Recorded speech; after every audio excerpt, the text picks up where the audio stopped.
اب قریش کا فیصلہ کیا تھا؟ اب مسلمان جا رہے ہیں حبشہ، اور حبشہ میں مسلمان بالکل بغیر کسی ٹینشن کے رہ رہے ہیں، اور مشرکین تو اس بات کو برداشت نہیں کر سکتے تھے کہ مسلمان کسی جگہ امن اور سکون سے رہیں۔ لہذا قریش کا فیصلہ ایک وفد بھیجا جائے کہ ہمارے مکہ سے آئے مہاجرین واپس لوٹا دیں۔ تو اب یہاں پہ انہوں نے سوچا کہ اب ہم دو افراد کو بھیجتے ہیں جو بہترین سفیر ہوں گے اور اپنے کام کو اچھی طرح سر انجام دیں گے۔ تو اب یہ دو افراد جائیں گے اور یہ کیا کریں گے؟ حبشہ کے بادشاہ سے بات کریں گے، اور حبشہ سے ہمارے جو مکہ سے گئے ہوئے لوگ ہیں ان کو کیا کریں گے؟ واپس لائیں گے۔ یہ بڑا دلچسپ واقعہ، آگے دیکھیے گا۔ دونوں وہ لوگ تھے جن کو سفارتکاری اور مذاکرات کا خاص ملکہ حاصل تھا۔ ایک کا نام حضرت عمر بن عاص ہے اور دوسرے عبداللہ بن ابی ربیہ۔ پہلے کون تھے؟ حضرت عمر بن عاص جنہوں نے مصر کو فتح کیا تھا، اور دوسرے کون تھے؟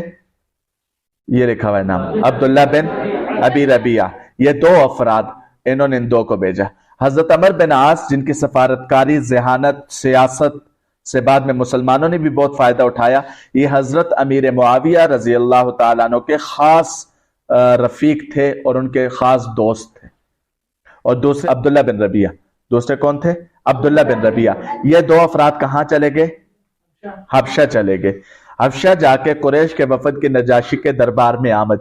قریش کے اس وفد نے پورے پروٹوکول کو اختیار کیا، قیمتی تحائف لے کر گئے، جا کر نجاشی کے دربار کے وزراء سے ملے اور انہیں تحفے دیے۔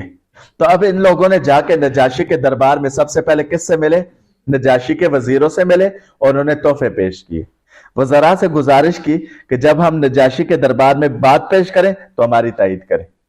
اب یہ تحفے نہیں تھے، یہ رشوت تھی۔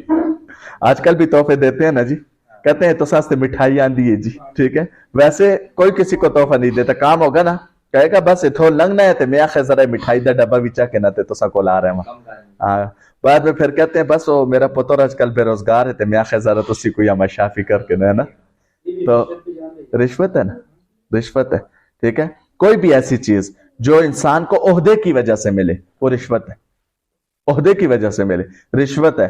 مثال کے طور پہ اب لوگ جاتے ہیں جی بڑے بڑے دفتروں میں تحفے لے کے جاتے ہیں، ہمارے پاس کوئی نہیں لے کے آتا تحفہ، ٹھیک ہے، کیوں؟ پتہ یہاں سے کچھ نہیں ملنے والا، وہاں سے بہت کچھ ملنے والا ہے۔ تو جہاں پہ انسان کا کام پھنسا ہو نا وہیں پہ تحفے لے کے جاتے ہیں۔ تو ایسے تحفے ہاں بغیر کسی مقصد کے ہو تو تحفہ جائز ہے۔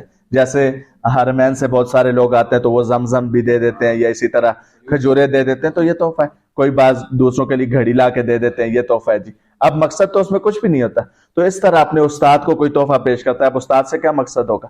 میں نے پڑھا ہے اس لیے دور سے آئے استاد کو تحفہ۔ ایسا تحفہ جس میں کوئی مقصد نہ وہ جائز ہے، لیکن ایسا تحفہ جس کے پیچھے بہت ساری باتیں ہو نا، ایسے تحائف بھی نہیں لینے چاہیے۔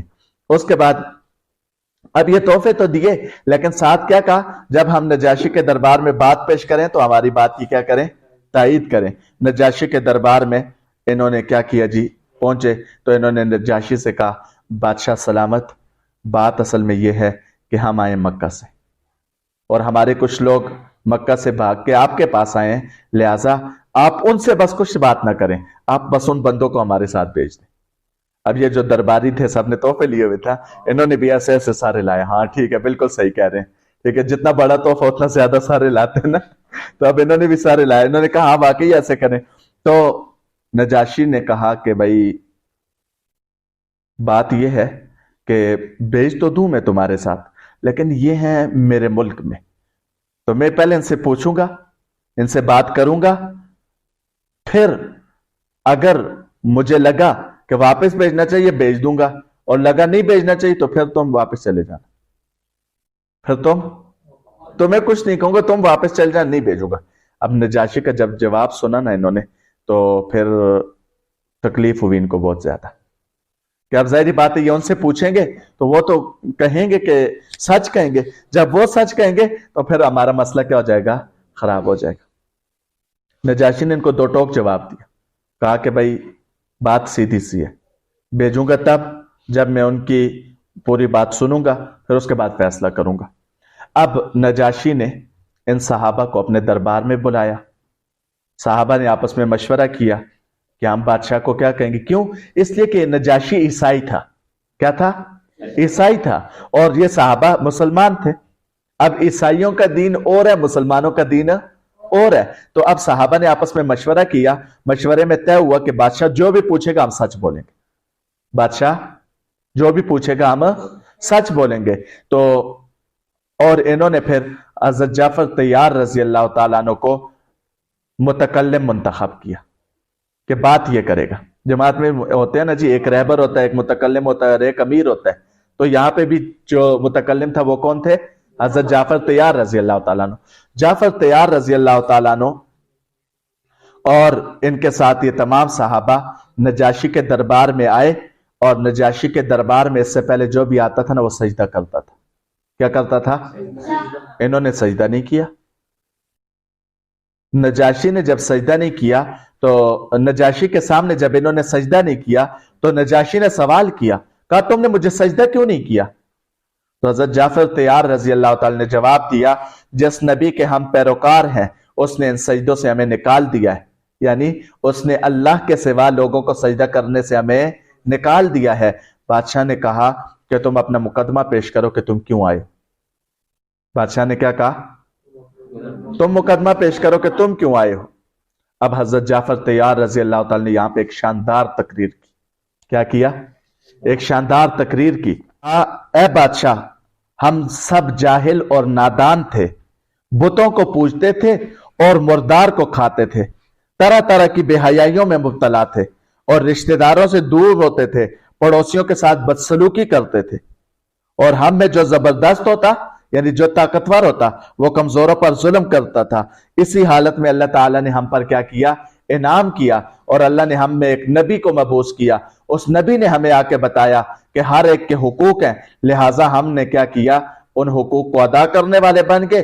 اور ہمارے مکہ کے لوگوں نے ہم پہ ظلم شروع کر دیا، ہم نے مکہ کو چھوڑا تو ہم ابشا آ گئے. اب یہ جب ساری بات سنی تو جعفر طیار رضی اللہ تعالیٰ عنہ کی تقریر کا نجاشی پر اثر ہوا. تو نجاشی نے کہا کہ ٹھیک ہے، پھر تم مجھے کلام سناؤ. کیا سناؤ؟ کلام سناؤ، قرآن سناؤ، جو قرآن تم پڑھتے ہو. تو اس پر حضرت جعفر طیار رضی اللہ تعالی نے سورہ مریم کے ابتدائی آیات سنائی. نجاشی کی آنکھوں سے آنسو جاری ہو گئے. کیوں؟ اس لیے کہ عربی تھے نا یہ سارے، تو عربی تو سمجھ گیا.